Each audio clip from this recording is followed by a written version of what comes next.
Hello mga idols! Kumusta kayong lahat? Mga friends, relatives, followers. Sa panahon ngayon, uso na yung grab car, taxi. Ayan. Kaya mayroon akong tatlong safety tips para sa mga kababaihan na sumasakay nito lalo na sa 10 oras na ng gabi.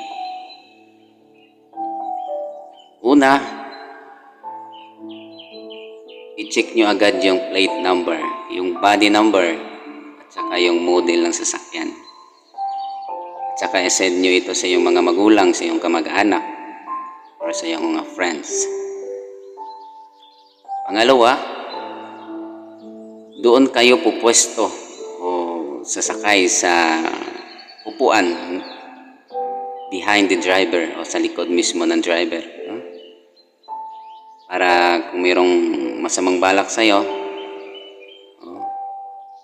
hindi kanya mahawakan o mag-grab agad. Pangatlo, huwag kayong tatanggap ng mga pagkain o inumin na ino-offer ng driver sa inyo para sa inyong safety. Maging alerto kayo. Keep safe.